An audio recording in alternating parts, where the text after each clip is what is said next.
బలుపు. వాళ్ళు ఐఏఎస్లు ఉండి ఒక సామాన్యుని జీవితం ఎట్లుంటుందో చదివిన వాళ్ళు కూడా అది అర్థం చేసుకోకుండా వాళ్ళ పదవిని వాళ్ళు మర్చిపోయి, వాళ్ళు ఏ స్టేజ్ నుంచి వచ్చారో మర్చిపోయి ఈ రోజు అధికార బలుపుతోటి కొవ్వెక్కి ఇష్టం వచ్చినట్టు మాట్లాడుతున్నారు.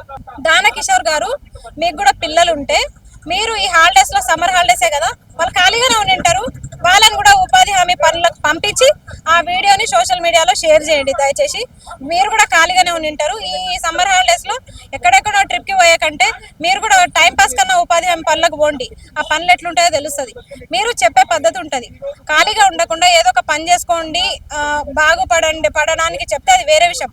చెప్పే విధానం కూడా ఉంటది. కానీ మీరు వెక్కిరింతలుగా ఒక ఆయననేమో గత గవర్నమెంట్ లో హమాలి పనులు చేసుకోండి అన్నాడు, మీరేమో ఇప్పుడు ఈ ఉపాధి హామీ పనులు చేసుకోండి అంటున్నారు. అంటే ఇంత చదువులు చదువుకొని గడ్డపార పట్టుకొని తక్కెళ్ళు మోసుకుంటా మట్టి పోసుకుంటా తిరగమంటున్నారు మమ్మల్ని.